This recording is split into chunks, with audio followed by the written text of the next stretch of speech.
Magandang umaga po muli sa atin pong lahat. Morning po mga kapatid. Magandang umaga po sa ating mga panauhin at ganun din po sa mga seniors po natin na nasa ibaba po. At panghuli sa atin pong mga manonood sa YouTube. Bago po tayo magpatuloy sa pakikinig ng salita ng Panginoon sa umagang ito, ay muli po inaanyahan ko po tayong lahat na manalangin. Aming Panginoong Diyos, minsan pa ay nawa ang mga handog po namin kanina, mga awit ng papuri at pagsamba ay naging katanggap-tanggap sa inyong harapan, Panginoon. Nawa ang mga puso na nag-alay ng mga handog na ito ay malinis at dalisay, Panginoon, sa inyong harapan.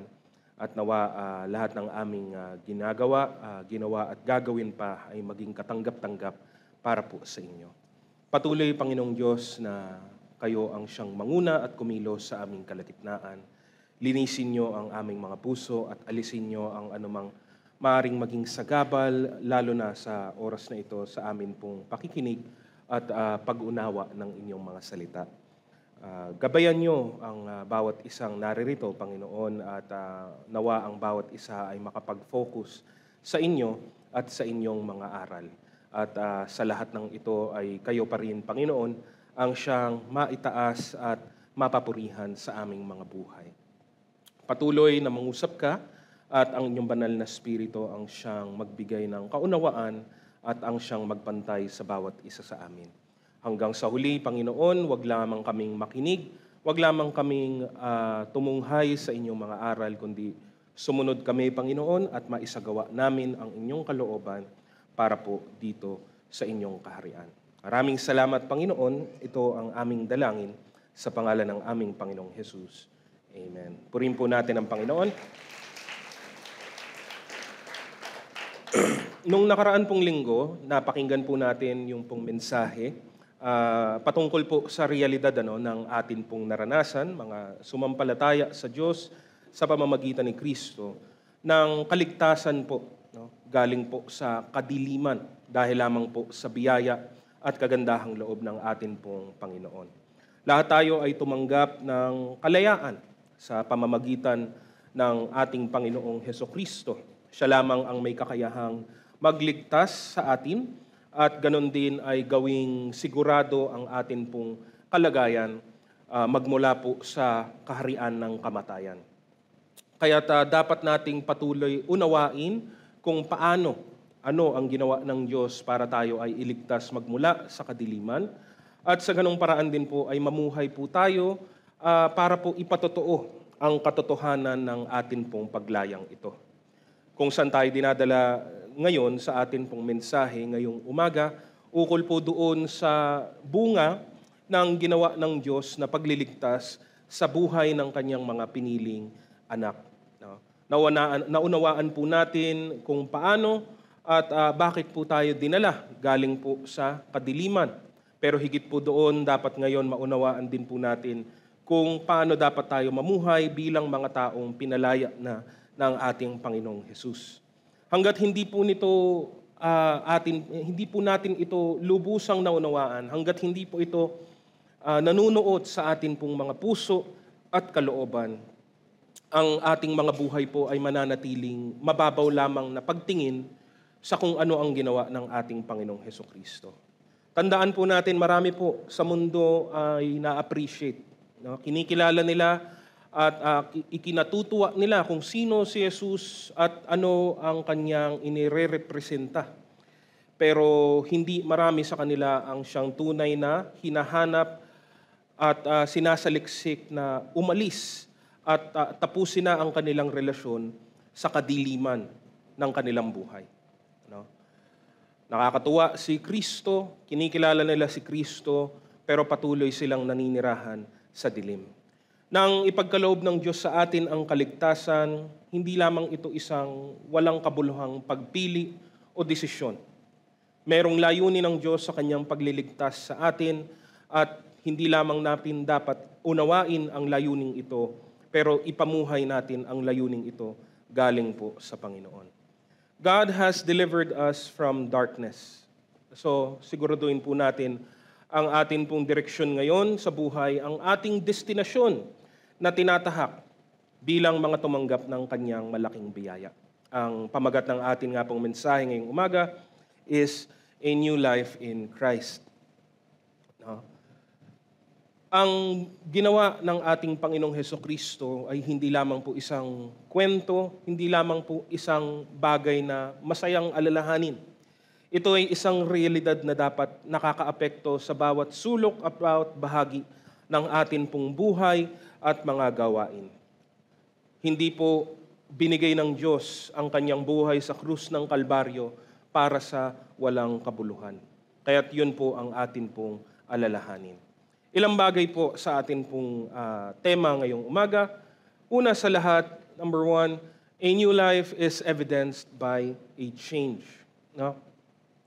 Isang kapansin-pansin na bagay po sa buhay, sa bagong buhay na ipinagkaloob ng Panginoon sa bawat isang sumampalataya sa Kanya ay ang pagbabago sa kanilang buhay. Sinabi ni Jesus maaga pa sa Kanyang ministeryo na kailangan ipanganak muli ang isang tao para Kanyang masulyapan, para Kanyang makita ang kaharian ng Diyos. Ang pagbabagong ito ay dumating sa pamamagitan ng banal na Espiritu. No? At kailangan itong maganap at mangyari sa ating natural na kalagayan dahil sa ating likas na kalagayan, tayo po ay nahihiwalay po sa presensya ng atin pong Panginoon. Layunin ng Diyos na tayo ay baguhin. Hindi po ito bago, hindi po ito karagdagan sa anumang bagay na Kanyang ipinahayag sa Kanyang salita. No? Layunin niya, unang-una pa na tayo ay baguhin galing sa ating likas na kalagayan upang magkaroon tayo ng tamang relasyon sa Kanya. No? Natapos nito sa pamamagitan ng ginawa ng Panginoong Hesukristo, ang Kanyang bugtong na anak, ang ating tagapagligtas. Natamo natin ang kapatawaran ng ating mga kasalanan. Si Jesus ang tumatayong tagapamagitan, ating Panginoon, ating pinakamabuting halimbawa, ang ating access patungo sa atin din pong Diyos at patungo din po sa kalangitan. At higit sa lahat, siya rin po ang pinakamagandang halimbawa, ang isang perpektong halimbawa ng isang buhay na nagbibigay kaluguran sa Diyos. Kaya't hindi nakapagtataka na ito ang layunin ng Diyos sa atin. Sabi nga po sa Roma, Kabanata 8:29, ang sabi po dito, sapagkat sa mula't mula pa'y alam na ng Diyos kung sino ang magiging Kanya at ang mga ito'y pinili niya upang maging tulad ng Kanyang anak. Sa gayon, ang anak ang naging panganay sa lahat ng maraming magkakapatid. No? Pinili po tayo hindi lamang po para maligtas, pinili po tayo upang maging katulad ni Kristo. No? Kaya yun po, si Kristo ang pamantayan, si Kristo ang pinakatumpak. Siya po ang atin pong hinahangad.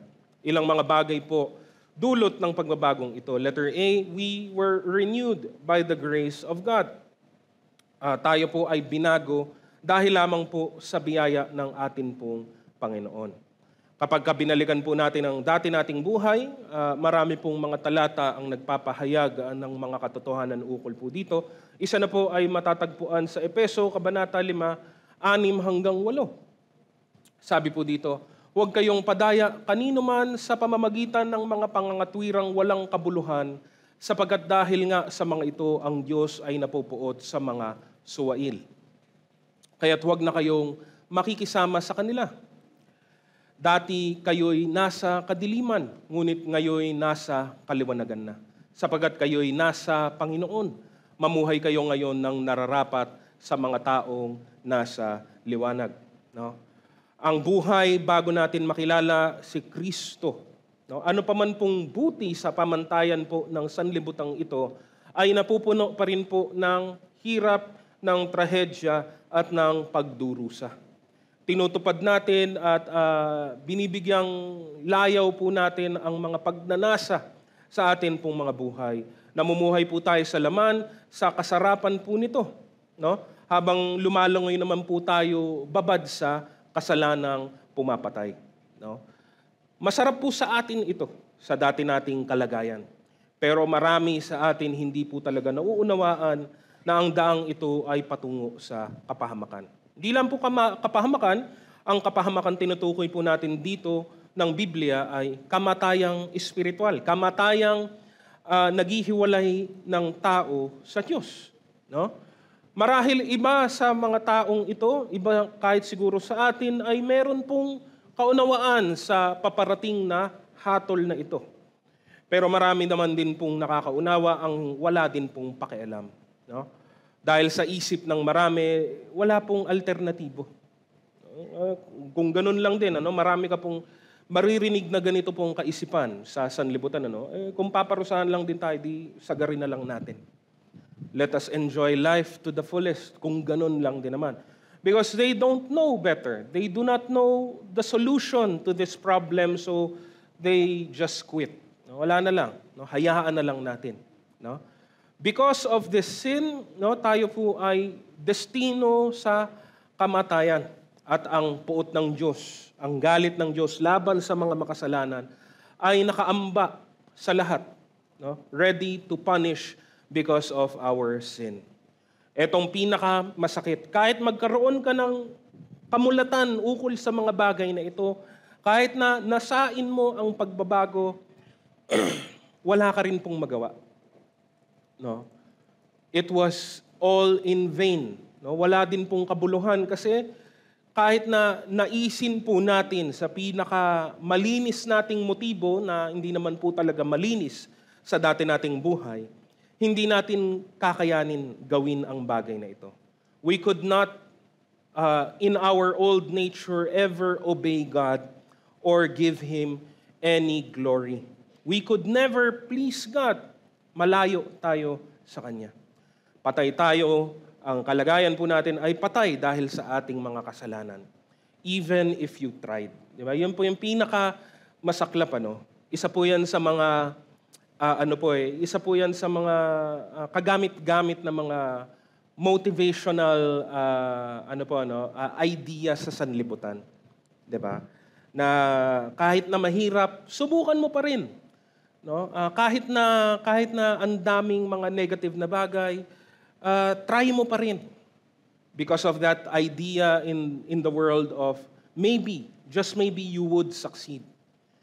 Pero may mga bagay katulad po dito sa kalagayang espiritual po natin na kahit anong hirap ng pagsubok, kahit gaano pang katindi ng paghihirap ang tiisin mo, para lang subukan gawin ang bagay na ito, you will never succeed. Diba? At madalas ayaw po ng tao yon sa sanlibutan. Diba? Ayaw nating marinig yun, ayaw nating maramdaman yun, na wala tayong chance talaga. Kahit ano pang gawin mo, hindi ka magtatagumpay sa bagay na yan. And that was our reality. Even if you tried, yun po yung pinakamasakit. Even if you tried, you would never succeed. Hindi po tayo kahit kailan makakaabot sa pamantayan ng atin pong Panginoon, kaya tayo ay nasa kadiliman. Pero tayo ay kinahabagan. Tayo ay inibig, bagamat hindi tayo kaibig-ibig. Tayo ay iniligtas kahit na tayo ay hindi karapat-dapat. Ito ang kaloob ng Diyos sa pamamagitan ni Kristo Jesus. Yan ang kwento ng Ebanghelyo, yan ang patotoo ng Kalbaryo. Yan ang pag-ibig ng Diyos na nakahanda at talagang pinatunayan ng kanyang sakripisyo para po sa mga makasalanang katulad po natin. Kaya sa kaligtasan, ang lahat ng ito, ang kabuuan po nito ay sa Diyos. Anong ipagmamalaki mo? Anong aangkinin mo? Anong kukunin mo sa pangyayaring ito? Dahil mabait ka? Dahil sinubukan mo? Dahil nag-attempt ka? Wala ka pong maipagmamalaki sa bagay na ito. Salvation is all of God. Tayo'y tumanggap lang. Tayo'y kinahabagan lang. Tayo po ay nabiyayaan lamang po dahil po sa atin pong Panginoon. Kaya nga ang karugtong po sa talatang 9-11, sabagat pawang mabuti, matuwid at totoo ang ginagawa ng namumuhay sa liwanag. Pag-aralan ninyo kung ano ang kalugod-lugod sa Panginoon. Huwag na kayong makikisama sa mga taong gumagawa ng mga bagay na walang ibinubungang kabutihan. Sa halip ay ibunyag ninyo ang mga iyon. Tayo ngayon, gaya nga ng mensahe nung nakaraang linggo, ay nasa liwanag na. Kaya nga, meron pong ibig sabihin ang pagbabagong ito. No? You don't remain in your old life now that you are in the light. No? Hindi po, minsan po ang nangyayari po, galing sa dilim, nilabas sa liwanag, pero walang nagbago. No? Nilipat lang literal yung lokasyon, pero walang ibang nagbago. Hindi po dapat ganon.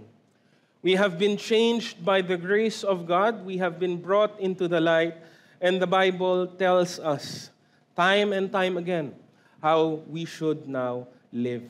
We are now able to live in such a way dahil po sa biyaya ng atin pong Panginoon. At sinusuportahan po ito ng sumunod na bahagi. Letter B, we are being sanctified by the power of God. No?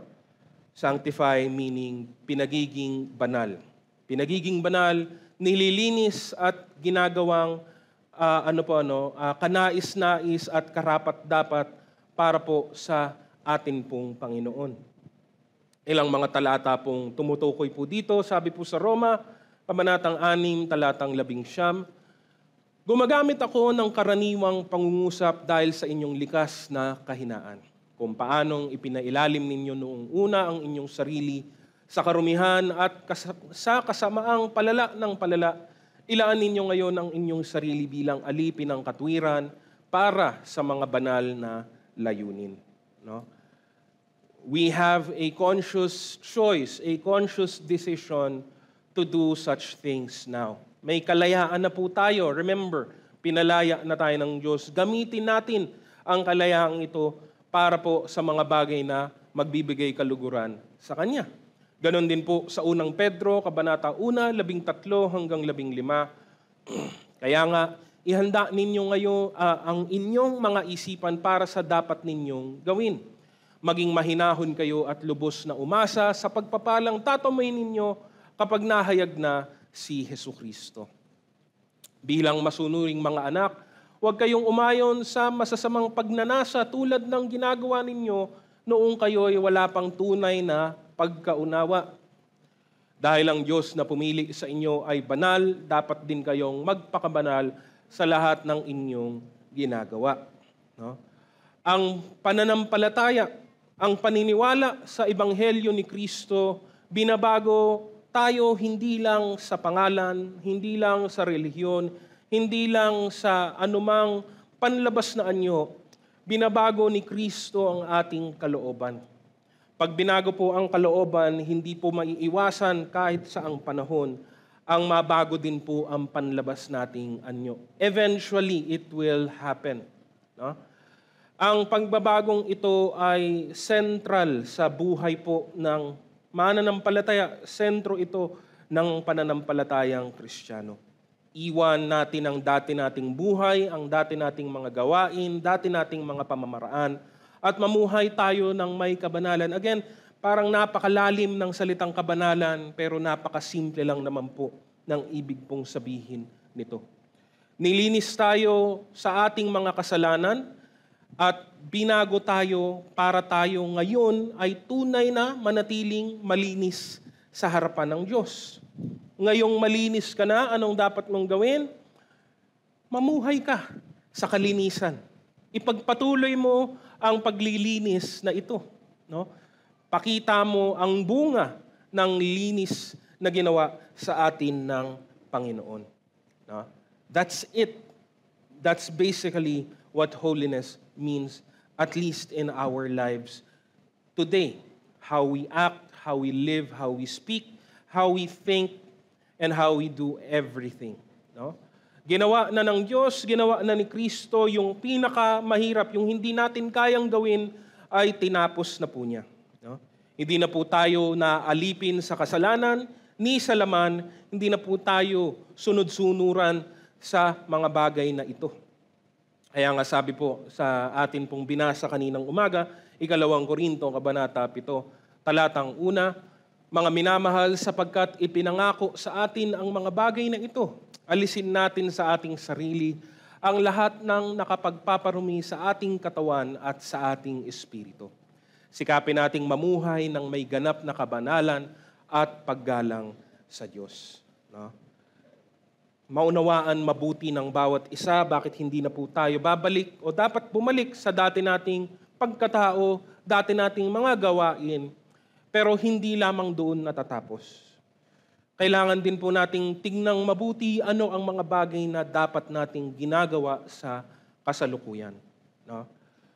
We have to take on the new things. We have to take on the new life, the new responsibilities. No? At ito naman po ang sinasabi sa Efeso, Kabanata 4, 21 hanggang 24. Napakinggan na ninyo ang aral ni Jesus at natutuhan na ninyo ang katotohanang nasa Kanya. Iwanan na ninyo ang dating pamumuhay. Hubarin na ninyo ang inyong dating pagkatao na napapahamak dahil sa masasamang pagnanasa. Magbago na kayo ng diwa at pag-iisip. At ang dapat ninyong isuot ay ang bagong pagkatao na nilikhang kalarawan ng Diyos at nahayag sa matuwid at banal na pamumuhay ayon sa katotohanan.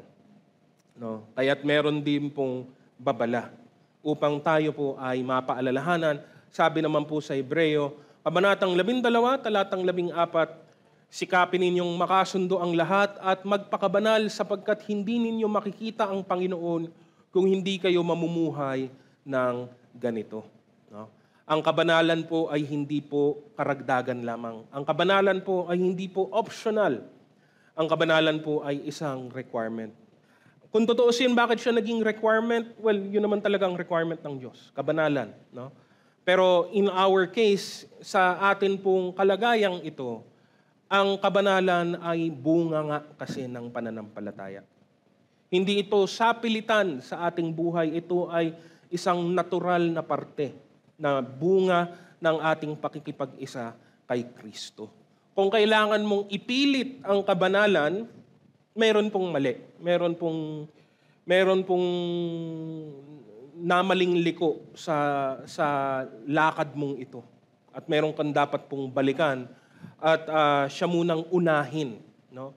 Dahil muli, hindi po ito dapat isang napakatinding kahirapan ng kalooban.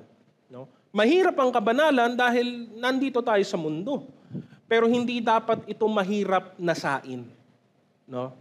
Magkaiba po yung dalawang bagay po na yun, ano, kung naintindihan po natin. Mahirap siyang gawin kasi mahirap siyang gawin. Pero hindi dapat siya mahirap na sain. Hindi ka dapat napipilitan na hangarin ang bagay na ito. So yun po, ang ikalawang bahagi po sa pagbabagong ito na ginawa ng Panginoon sa atin. Sinusundan po ng letter C, tayo naman po ay nabibigyang assurance sa pamamagitan po ng mga pangako ng atin pong Panginoon. No? Bago natin makilala si Kristo, anong pinakamagandang hinahangad o pinapangarap natin sa ating buhay? Malamang anumang bagay na dito lamang din matatagpuan sa mundo. No matter how good life was, no matter how good life is, all of us still face despair. No? Yan po ang pangako ng buhay natin dito sa lupa. Itong sinabi ng mangangaral sa Kabanatang 22 hanggang 23. Tignan niyo po kung totoo. Nagpapakapagod at nagpapakahirap ng husto sa mundong ito ang isang tao, ngunit para saan ba ang pagpapagod na ito? Ano mang gawin ng tao ay nagdudulot sa kanya ng balisa at hinanakit. May mga gabi pang hindi siya makatulog sa pag-iisip. Ito man ay walang kabuluhan. Yan ang buhay po natin. Even at the best of times, the best we could imagine would still end up in despair. Mauuwi lang din po sa walang kabuluhan, gaya po ng atin pong binasa. Hindi lang yan, may kahalo pa pong takot at pangamba, no? At kung ano-ano pang ibang mga emosyon dahil po sa walang kasiguraduhan sa atin pong buhay. Kaya marami pong takot ang isang taong wala pong pagkakilala sa Diyos. Takot tayo sa hindi natin nalalaman, takot tayo sa hinaharap sa bukas, takot tayo sa kamatayan na hindi naman din natin kayang takasan. No? Sabi nga ni Santiago sa Kabanatang 4:14, ni hindi nga ninyo alam kung ano ang mangyayari sa inyo sa araw ng bukas. Ang buhay ninyo ay parang usok lamang, sandaling lumilitaw at agad nawawala. No? Para sa mananampalataya, makita mo po ang pagbabago, no? O yung dulot ng pagbabago na ginawa ng Diyos. Ano? Pag binasa po ito ng isang mananampalataya, sa totohanan lamang po, anong nararamdaman po ng mananampalataya? Pag binasa po ito ng Kristiyano, anong nararamdaman po ng Kristiyano? Hindi ko po alam sa lahat, pero for me, ang magiging reaction is, okay, yes, that's true. Totoo yan. Wala akong masasabi sa bagay na iyan. Dahil yan ay pawang katotohanan lamang. Pero kung ito'y babasahin ng isang hindi po mananampalataya, ano po ang mararamdaman po niya? Pangamba, takot. Dahil totoo pa rin yan, pero meron pong kaibahan sa kanyang kalagayan, sa kanya pong kaisipan. No? Hindi mo nga alam kung ano mangyayari sa'yo bukas eh. Pero wala kang Diyos. Wala kang inaasahan. Wala ka pong mga pangakong pinanghahawakan. Wala kang kasiguraduhan sa anumang bagay. No? Buhay ninyo ay parang usok lamang, sandaling lumilitaw at agad nawawala. Diyan marami, hindi lamang po pangamba, yung iba po ay galit. No? Kung bakit sila pumipiglas at gumagawa ng mga paraan para hindi sila makalimutan, para malaman ng buong mundo na sila ay nabuhay dito sa lupa. Harapin ng isang mananampalataya ang katotohanan ito at yun ang kanyang makikita. Ito'y pawang katotohanan dahil ganun lamang naman talaga ang buhay natin dito sa mundo. No. Pero bagamat ito ang atin pong karanasan, may nagbago sa atin. No? Nagbago ang lahat ng tayo ay makakilala sa Diyos. Pare-parehas pa rin naman pong hirap, trahedya at pagsubok ang atin pong hinaharap sa mundong ito. No? Pero hindi na po tayo nabababad sa takot, hindi na po tayo nabababad sa kawalan ng pag-asa, kundi napalitan na ang mga bahaging ito ng pag-asa sa atin pong Panginoon. No?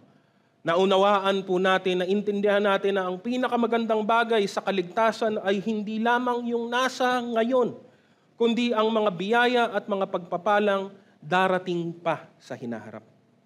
Salvation is not only concerned with the now, but with the forevermore. Diba? Yun yung pinakamatinding aliw na atin pong tinanggap galing po sa Panginoon. Sabi po sa Tito, Kabanata 3:6-7, masaganang pinagkaloob ng Diyos sa atin ang Espiritu Santo sa pamamagitan ng ating tagapagligtas na si Jesucristo, upang tayo'y gawing matuwid sa pamamagitan ng kanyang kagandahang loob at tayo'y maging tagapagmana ayon sa ipinangakong buhay na walang hanggan. Tagapagmana kasi hindi pa po natin natatanggap. Mamanahin pa lamang po. Ito po ang atin pong pag-asa. No? Ito ang atin pong pinanghahawakan. Kaya ibato mo na. Ibato mo na sa mananampalataya ang anong hirap, anong pagsubok, anong pagdurusa, at hindi po siya basta-basta matitinag. Hindi po siya magugulumihanan, hindi po yan mawawala ng pag-asa dahil ang kanyang pinanghahawakang pangako ay na kay Kristo. No? Binibigyan niya tayo ng buhay na walang hanggan kung paano siya binuhay magmula sa mga patay. No? At sa pagdating ng pangakong ito, ang pagwawakas ng lahat ng kalungkutan, lahat ng takot, at lahat ng lahat po ng sama ng loob na maaari pa nating matamo sa buhay na ito. No? Ito ang pangako ng Diyos na tayo ay maninirahan sa kanyang kaharian magpakailanman. Yun lang po yun. Yun lang po yun, sapat na pong dahilan para ang mananampalataya ay magpatuloy, ay hindi mawala ng pag-asa, ay hindi po matinag anuman ang dumating sa kanyang buhay. Ang pagbabago na ito ay dapat pong makita sa atin. Binabago ang ating kalooban, binabago ang ating kalagayan, dapat pong mabago rin ang lahat ng atin pong ginagawa. Again, ang dulo po nito ay maging katulad, maging kamukha ng kanyang anak na si Jesucristo. No? Sila na kay Kristo Jesus ay makikita ang pagbabagong ito. No? Iba-iba po siguro ang rate ng pagbabago ng tao, no? Pero makikita mo po ang pagbabagong ito na matatamo lamang ng isang tao sa pamamagitan ng bagong buhay kay Jesus. No? Karugtong po nito, number 2, a new life results in a new purpose as well. No? Binigyan tayo ng bagong buhay, binigyan din tayo ng bagong layunin sa buhay na ito. No? Again, God renewed us so that we may become vessels to be used by Him. No? Sisidlan na pwede pong maging kagamit-gamit para po sa kanyang layunin, para po sa kanyang kaharian. No? Binago niya yung sisidlan, binago niya yung laman nito para atin pong maisagawa ang kanyang kalooban. No? Sa dati nating buhay, wala tayong layunin. Kaya tayo ang naghahanap ng sarili nating layunin, gumagawa-gawa tayo ng sarili nating mga kagustuhan, kanya-kanya. Kaya laganap ang pagiging makasarili, laganap din po ang disappointment sa dating buhay. Inalis lahat ito ng atin pong Panginoon at binigyan niya tayo ng bagong layunin. No? Kung tutuusin, ang orihinal na layunin naman talaga para sa atin, para nating maranasan ang fulfillment at ang isang kagalakang hindi po maaagaw. Ano po ang mga layuning ito? No? Ito po ang sinasabi ng salita. Letter A, one purpose is to serve our God. Ang paglingkuran ang atin pong Panginoon. Tayong mga tumatanggi, mga kaaway ng Diyos, dating mga malayo sa Kanya, ay ngayon tinatawag para paglingkuran ang Diyos na siyang nagligtas sa atin. Again, because of our relationship with Jesus Christ. Sino si Kristo? From start to finish, Jesus was to do the will of the Father. Yun ang kanyang pagkain, yun ang kanyang misyon. Tuparin ang pinapagawa ng Ama sa Kanya. To do what was pleasing to Him. Ngayon tayo na kay Kristo ay tinatawag din po sa parehas na gawain. To obey God and to please Him. Iba-iba po ang paglilingkod, iba-ibang paraan, iba-ibang itsura. Excuse me. Pero bawat isa ay dapat pong maglingkod. Ang sabi nga po sa Roma, Kabanatang 12, talatang 1, kaya nga mga kapatid, alang-alang sa masaganang habag ng Diyos sa atin, ako'y nakikiusap na ialay ninyo ang inyong sarili bilang isang handog na buhay, banal at kalugod-lugod sa Diyos. Ito ang karapat-dapat na pagsamba ninyo sa Diyos. Bahagi na tayo ngayon ng katawan ni Kristo, ang kanyang iglesia, at ang bawat isang bahagi ng katawang ito ay meron din pong role. Meron po siyang gaganapin, meron po siyang tutuparing gawain at bahagi. No? Ito ang nabanggit ni Apostol Pablo paulit-ulit sa kanyang mga liham.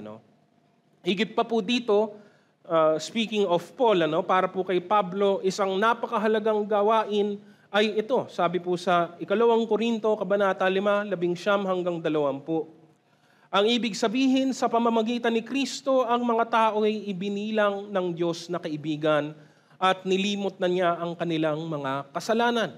At kami naman ay inatasan niyang ipamalita ito. Kaya nga kami mga sugo ni Kristo, ang Diyos mismo ang nakikiusap sa inyo sa pamamagitan namin. Kami nakikiusap sa inyo alang-alang kay Kristo, hayaan ninyong maging kaibigan kayo ng Diyos. Paul speaking about the ministry of reconciliation, ng pakikipagkasundo. At ang isa pa pong ginamit niyang salita ay ang pagiging ambassador para kay Kristo.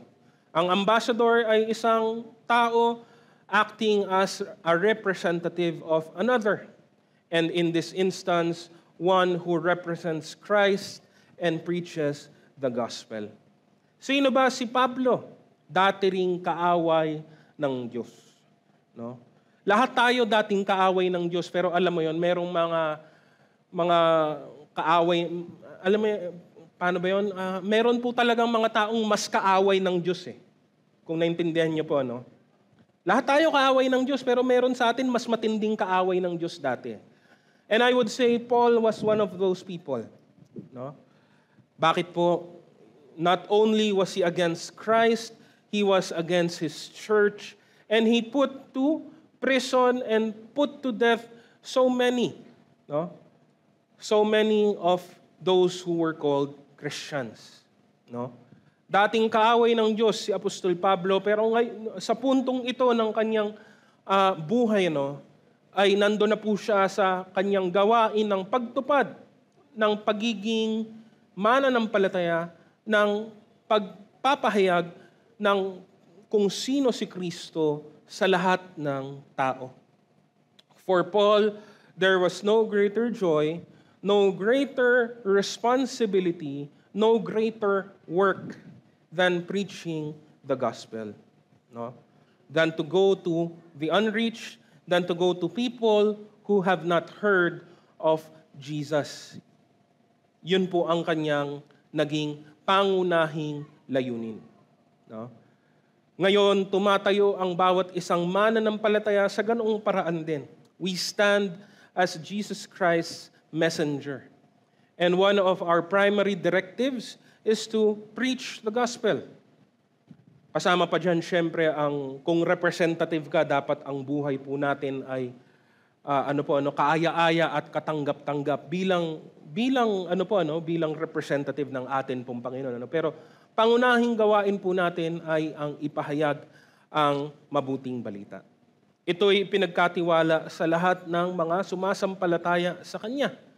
To tell the people who Christ is, to make disciples of all nations, and to teach them all of Christ's commands. No? To serve God, malawak na topic po yan. Pero yan po ang isa sa mga bagong layuning ibinigay ng Diyos sa atin. Sumunod po dito, letter B, is to do good works as well. No? Ang gumawa ng mga mabubuting gawa. Ito po ang sinabi sa Efeso, Kabanata 2, talatang 10. Sapagkat tayo ay nilalang ng Diyos, nilikha sa pamamagitan ni Kristo Jesus, upang iukol natin ang ating buhay sa paggawa ng mabuti. Iyan ang layuning pinili ng Diyos para sa atin noong una pa man. No?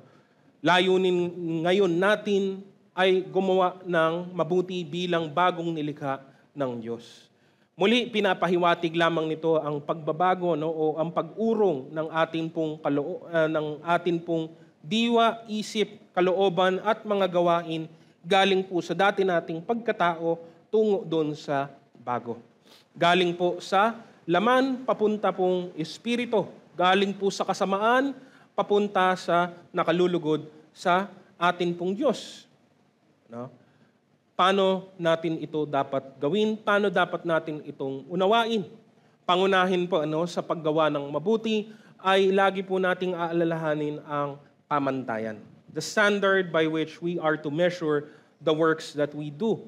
Hindi po ito pwedeng gamitan ng pamantayan ng mundo. Hindi po natin ito pwedeng gamitan ng pamantayan ng atin pong sariling laman. Dahil iba po ang sukatan ng mabuti, depende kung sino pong tatanungin mo po. Kung dito nga lang sa lupa, hindi po magkaunawaan ang isa't isa. No? Ang mabuti para sa isang tao ay hindi mabuti para sa kabilang tao, ang gulo po nun. No? Kaya nga po tayo nagkakagulo ngayon sa mundo. Ang pamantayan po natin ay walang iba kundi ang Diyos at ang Kanyang salita, dahil nagmumula sa Kanyang salita kung ano ang Kanyang layunin at kalooban. No? But that ultimately is what is important. What is good in the sight of God, that is what matters. No? Kahit na hindi ito tanggap o nauunawaan ng mga tao sa mundo. Dito tayo tinatawag sa buhay na ito. Sabi po sa Pilipos, Kabanata 2, 12 hanggang 16, kaya nga, mga minamahal, tulad ng inyong buong pusong pagsunod nung ako'y kasama pa ninyo, lalo kayong maging masunurin ngayong ako'y malayo sa inyo. Pag sumikapan ninyong maging ganap ang inyong kaligtasan ng may lubusang paggalang at pag-ibig sa Diyos. Sapagkat ang Diyos ang kumikilos sa inyo upang inyong naisin at isagawa ang kanyang kalooban. Gawin ninyo ang lahat ng bagay ng walang pagtutol at pagtatalo, upang kayo'y maging mga ulirang anak ng Diyos, matuwid at walang kapintasan sa gitna ng mga taong mapanlinlang at mga masasama. Sa gayon, magsisilbi kayong ilaw sa kanila, tulad ng bituing nagniningning sa kalangitan. Habang ibinabalita ninyo sa kanila ang mensahe na nagbibigay buhay. Sa gayon, sa araw ng pagdating ni Kristo, ay maipagmamalaki kong hindi nawala ng kabuluhan ang aking mga pagpapagal sa inyo. Ang galing po, ano?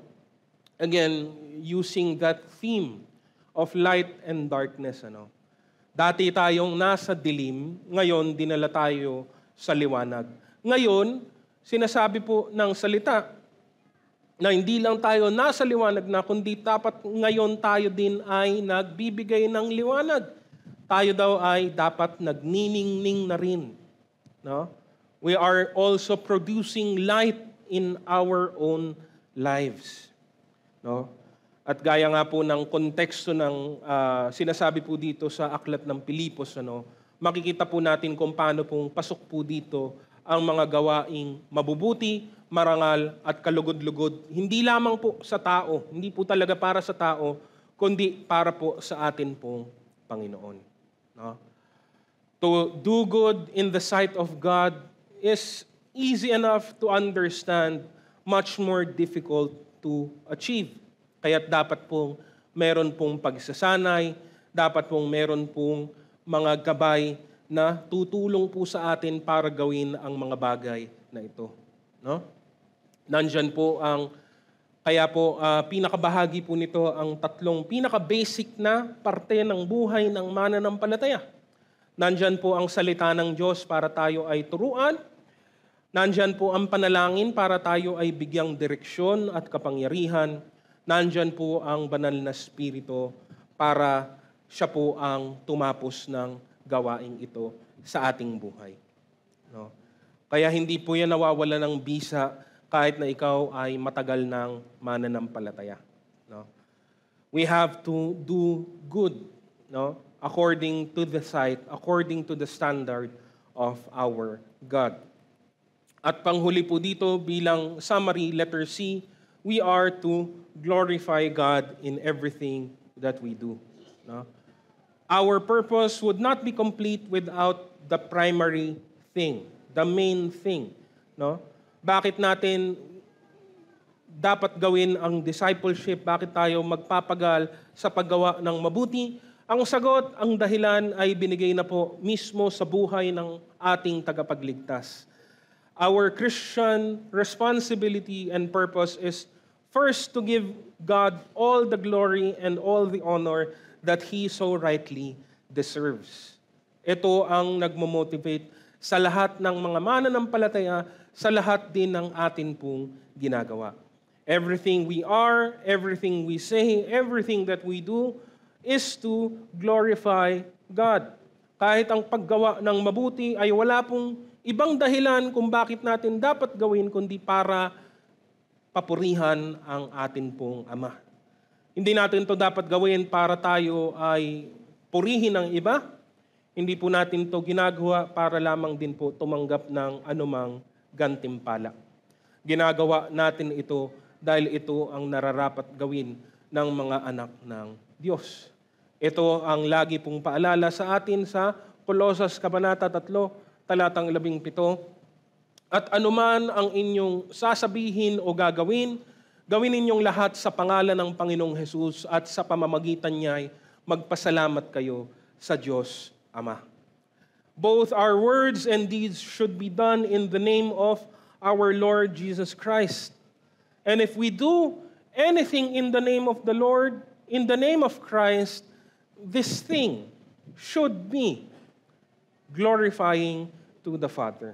Dahil si Kristo, again, wala pong ginawa si Kristo liban sa parangalan ang kanyang Ama sa lahat ng kanyang ginawa. Magmula ng kanyang kapanganakan hanggang sa kanyang kamatayan at muling pagkabuhay. No? Sakop po ng bagay na ito ang lahat ng iba nating gagawin pa. No? Whatever we do, whatever we say, even what we think, should bring glory to God. Nasan man po tayo, ano man ang atin pong ginagawa, ano man ang atin pong buhay, ano man po ang atin pong kalalagayan.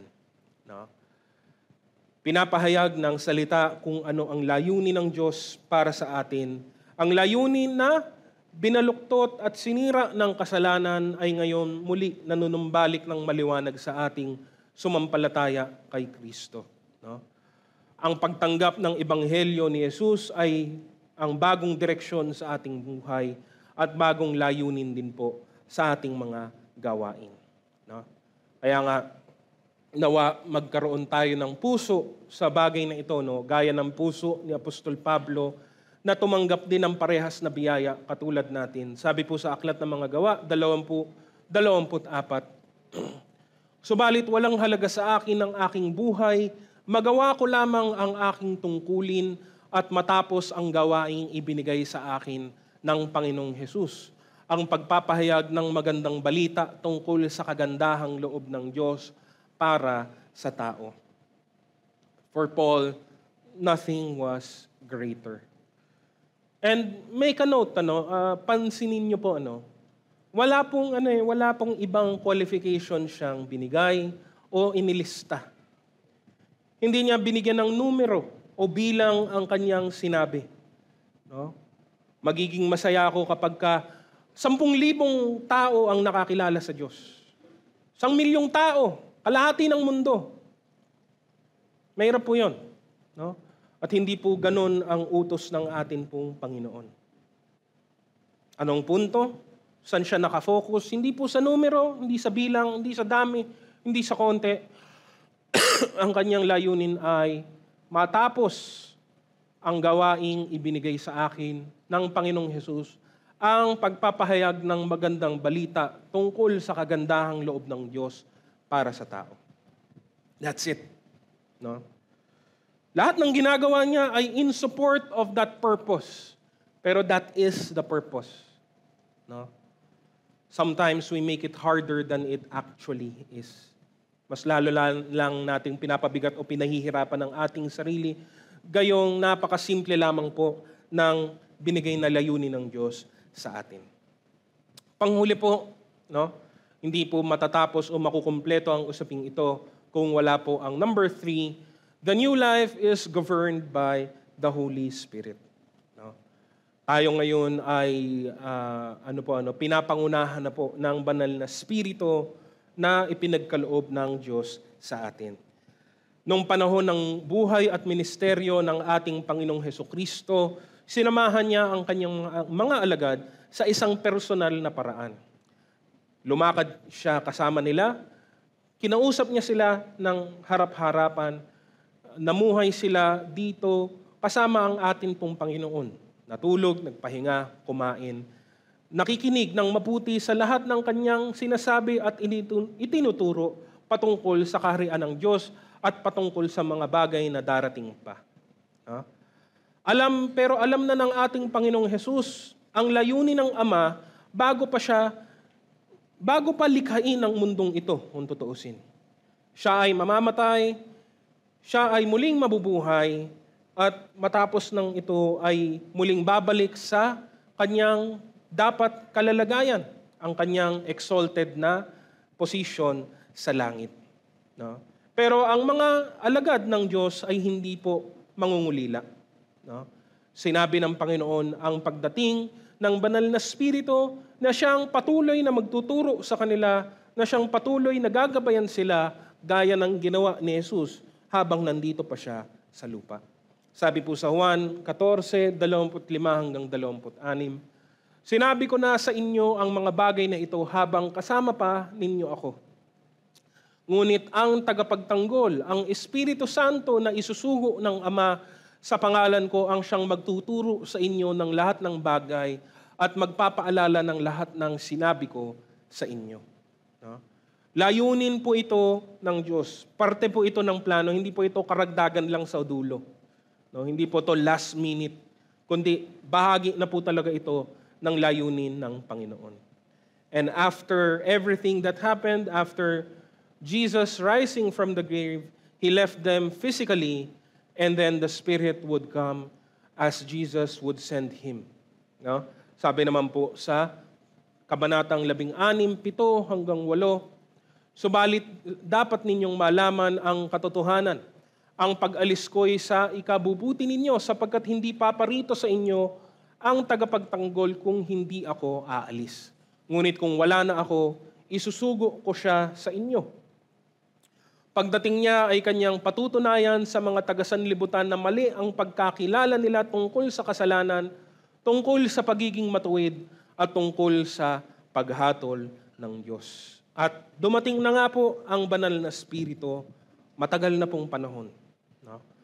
Ilang mga bagay po ukol po dito, dahil sa pagdating ng banal na Espiritu, tayo po ay pinapanahanan na po niya. We are indwelt by the Holy Spirit. Kailan dumating ang banal na Espiritu? It was on the day of Pentecost. Pentecost has already come and gone. Tapos na po ito. The coming of the Holy Spirit in the upper room signified the beginning of the church age.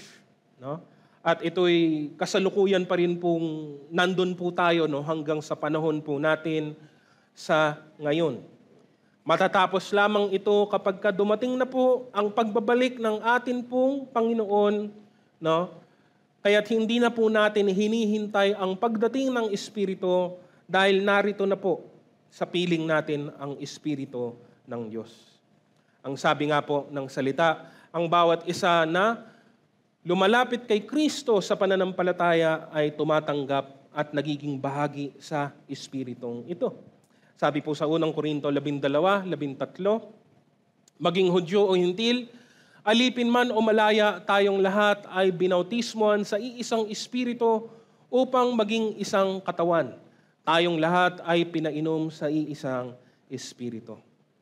Bagamat malungkot, isa po sa mga matitinding kalungkutan po ng mananampalataya ay hindi natin nakita o naramdaman si Jesucristo in the physical form, even though, no, sayang po, no, hindi po tayo nabiyayaan ng bagay na ito. No? We are indwelt by the Spirit of God. That same Spirit who is one with the Father, who is one with the Son, is in us. Kasama po natin siya. No? Sabi po sa Roma, Kabanatang 8, Talatang 9, ngunit hindi na kayo namumuhay ayon sa laman, kundi ayon sa Espiritu. Sa katunayan, nananatili na sa inyo ang Espiritu ng Diyos. Kung wala sa isang tao ang Espiritu ng Kristo, hindi kay Kristo ang taong iyan.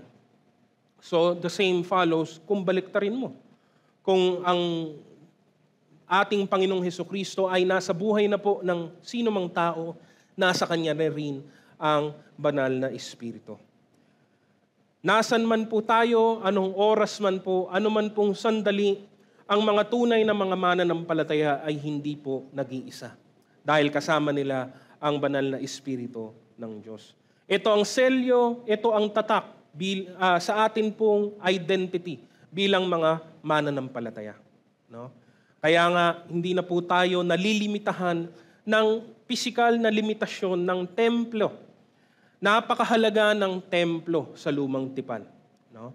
Ang lugar kung saan ang Diyos ay katatagpuin ang kanyang bayan. No? The temple was important for no other reason than there was the presence of God to meet with His people. Kaya siya mahalaga. Nung wala pa po yung actual na temple ni Solomon, it was the tabernacle. It was the tent of meeting.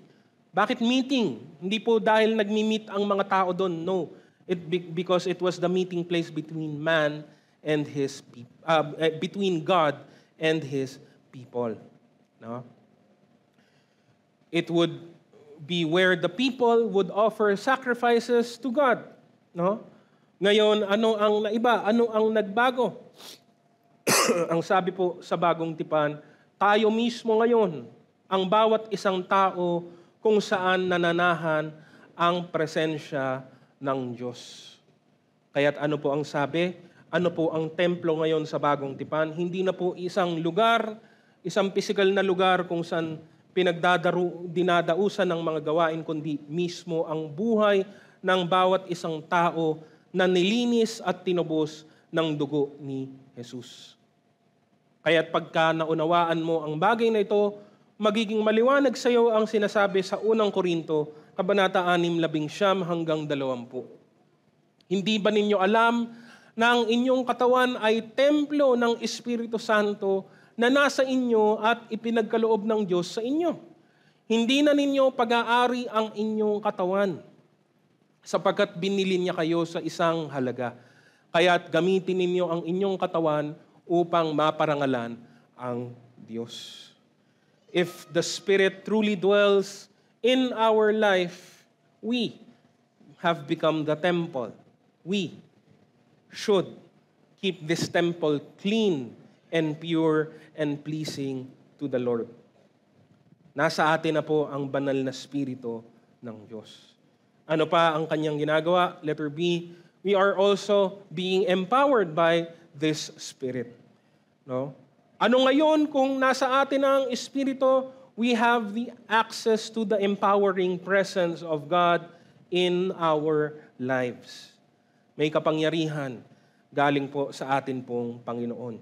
Sabi po sa Lucas 11:11 hanggang 12, kapag kayo'y dinala nila sa sinagoga o sa harap ng mga tagapamahala at ng mga may kapangyarihan upang litisin, huwag kayong mabahala kung paano ninyo ipagtatanggol ang inyong sarili o kung ano ang inyong sasabihin, sapagkat sa oras na iyon ang Espiritu Santo ang magtuturo sa inyo kung ano ang dapat ninyong sabihin. Nangyari na po ito sa panahon ng mga alagad sa Bagong Tipan. Nangyari po ito sa atin pong buhay at patuloy pa rin pong nangyayari habang tayo po ay namumuhay sa ilalim ng biyaya ng Panginoon. Kaya nandiyan ang Espiritu dahil hindi natin kayang gawin sa ating sarili ang mga bagay na nagbibigay kaluguran sa Diyos. No?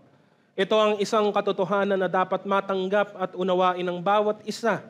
Nais ng Diyos na tayo ay umasa sa Kanya. No? Not just to hope on Him, but more so to depend upon Him. No? Yun po yung ibig sabihin po ng pag-asang tinutukoy ko po dito. Dumepende po tayo sa Kanya. No? Paulit-ulit tinuturo sa sanlibutan ang kahalagahan ng independence and self-sufficiency. At meron naman pong kinalulugaran ito sa iba't ibang konteksto ng buhay natin sa lupa. Ngunit matututunan ng isang mananampalataya ang katotohanan ng Kanyang salita na nais ng Diyos na sa bawat oras, sa bawat minuto ng ating buhay, na tayo ay umasa sa Kanya at magtiwala sa Kanya sa lahat ng oras. No? Yun ang nais ng Panginoon. Dahil kung hindi tayo kasi nakaasa sa Kanya, saan tayo nakaasa? That's the question po kasi.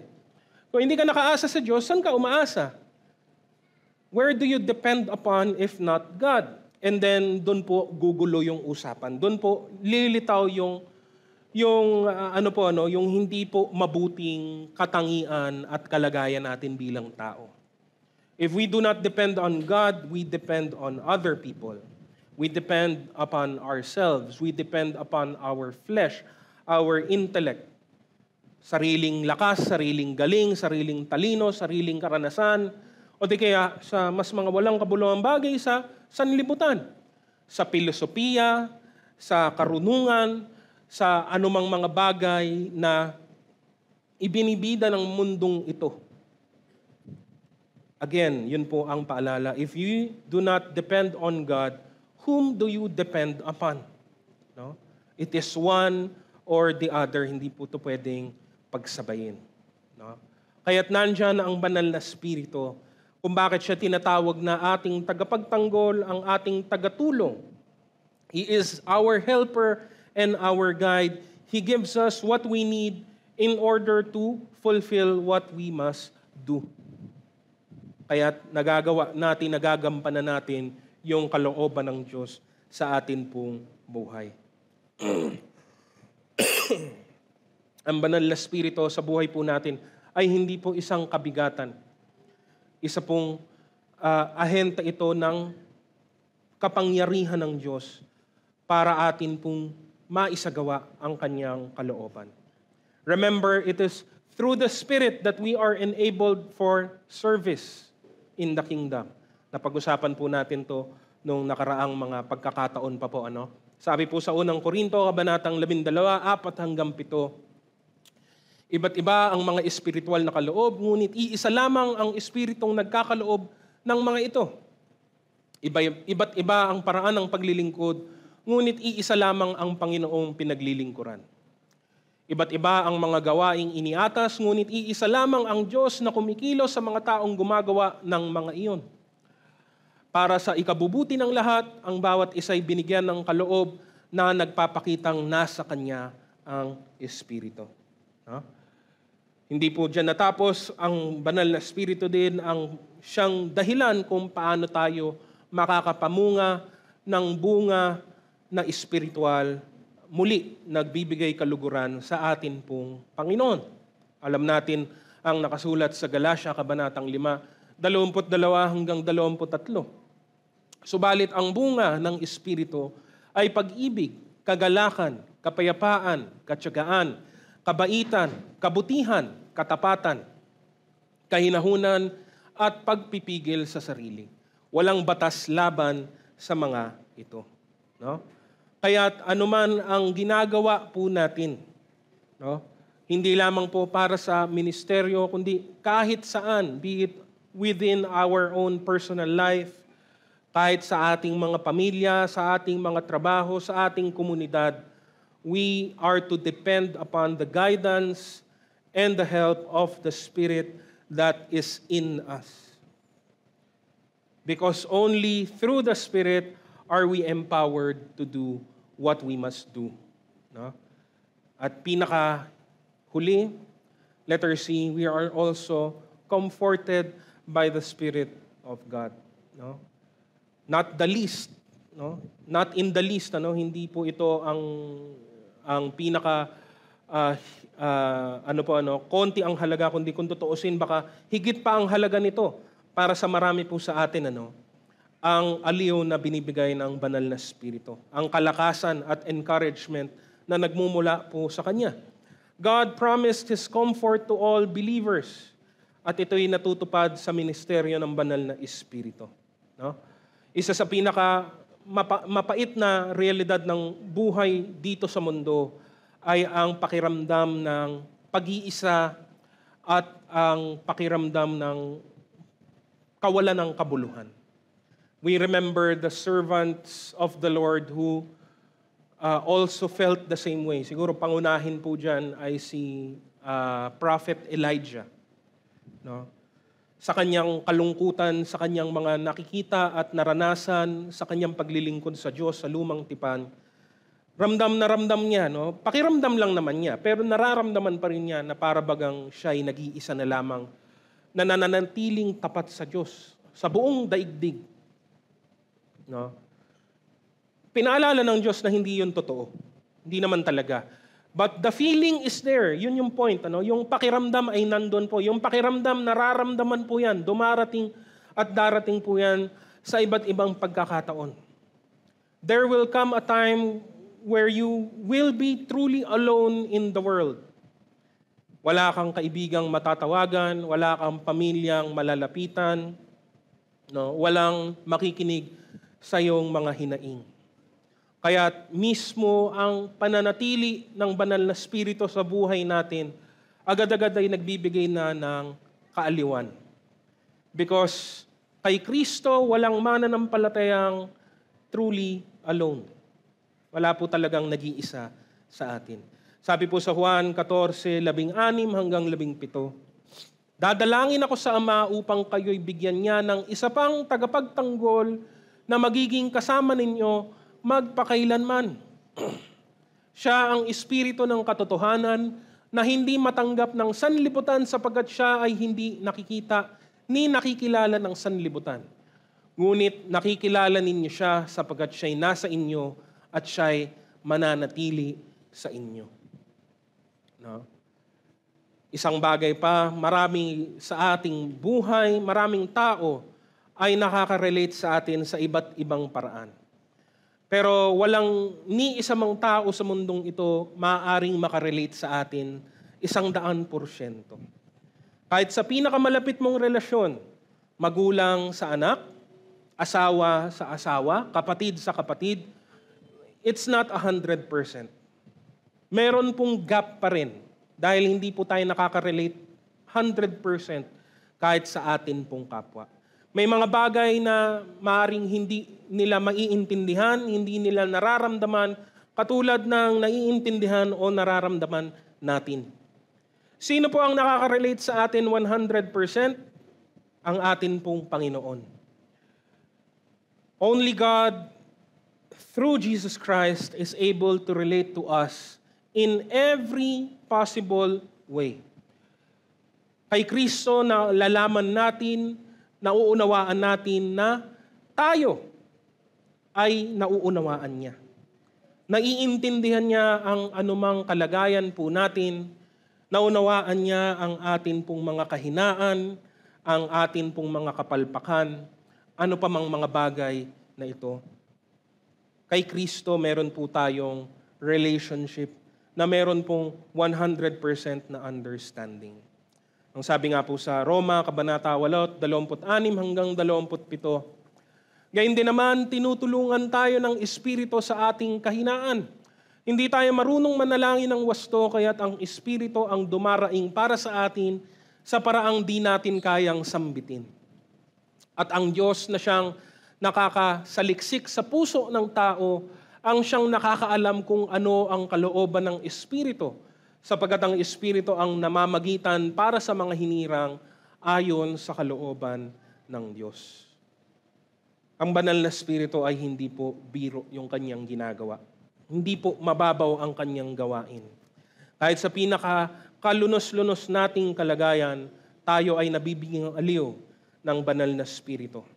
Dahil sa Kanya meron tayong pag-asa, dahil sa Kanya meron tayong kakayahan para po makapagpatuloy sa mundong ito.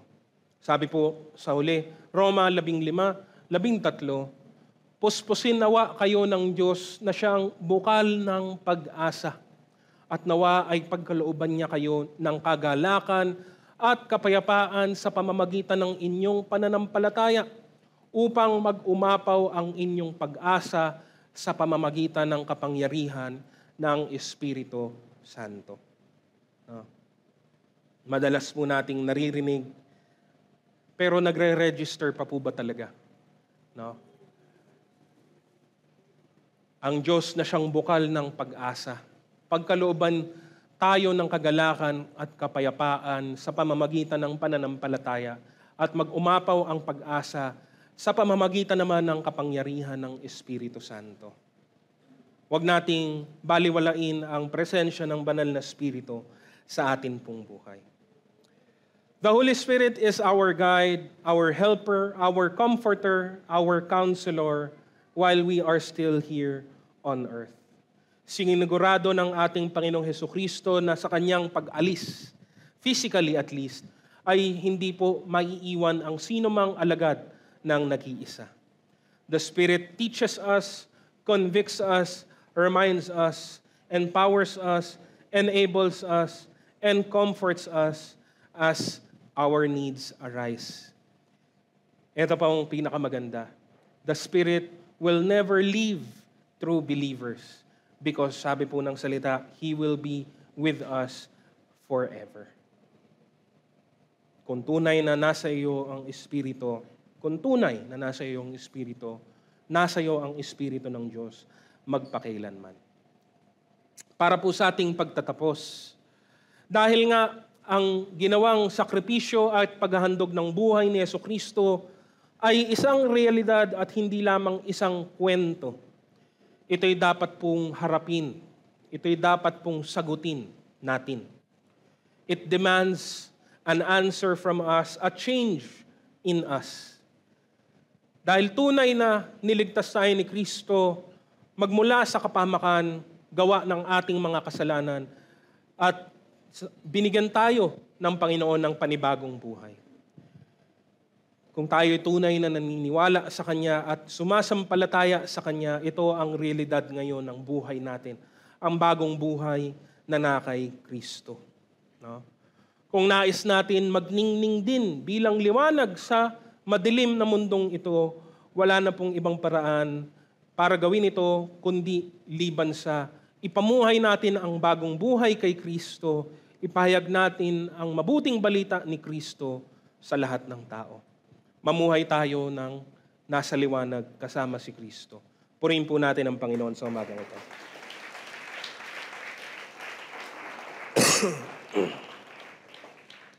Naanyahan ko na po ang bawat isa na tayo pong lahat ay tumayo at tayo po ay magtapos sa panalangin.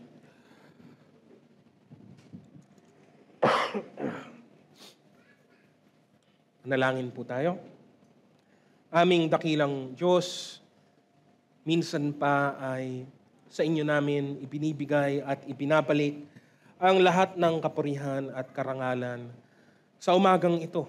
Sa buhay namin, O Diyos, walang ibang karapat dapat tumanggap ng mga papuri at pasasalamat, kundi kayo lamang. Salamat dahil kayo ang siyang nagbigay ng kaligtasan. Salamat dahil kaakibat ng kaligtasang ito ay ang isang panibagong buhay na kasaya-saya at kalugod-lugod sa inyong harapan. Salamat dahil sa bagong buhay na ito, hindi kami nag-iisa at nandyan ang inyong gabay at patnubay sa lahat ng oras. Nandyan din, Panginoong Diyos, ang inyong mga aral upang kami ay susunod na lamang. Hindi na namin kailangan hanapin o hulihin pa ang mga aral na ito. Nandyan na, ipinahayag ninyo. Dapat lang naming pakinggan at tularan. Tulungan niyo kami, Panginoon, dahil nakikita namin kung paanong ang mundo ay mas lalo pang dumidilim sa mga oras na ito. Padilim ng padilim ang mundo habang ang tao naman ay pasama ng pasama. Huwag kaming mahawaan ng kadiliman, kundi manatili kami sa liwanag, magningning kami bilang mga liwanag na tinanggap na ang inyong liwanag. Patuloy, Panginoong Diyos, na makapamuhay ang bawat isa ng nagbibigay kaluguran sa inyo. At nawa, maganap namin ito, magawa namin ito sa lahat ng aspeto ng aming buhay, kahit sa mga oras na wala kami sa inyong bahay-sambahan. Nasan man kami naroroon, maparangalan namin ang inyong pangalan at mapapurihan namin kayo sa lahat ng aming gagawin o sasabihin. Maraming salamat, O Panginoong Diyos, at ang lahat ng kapurihan ay tanging sa inyo lamang. Tanggapin po nating lahat ang bendisyon. Ang Diyos na nagbibigay sa atin ng pag-asa ang magkaloob nawa sa inyo ng kagalakan at kapayapaan sa pananalig. Umang sumagana kayo sa pag-asa sa pamamagitan ng kapangyarihan ng Espiritu Santo. Sumainyo nawa ang Diyos na pinagmumula ng ating kapayapaan. At ang bawat isang pinagpala sa umagang ito ay magsabi ng Amen. Purihin po natin ang Panginoon at magbatian po tayo sa bawat isa.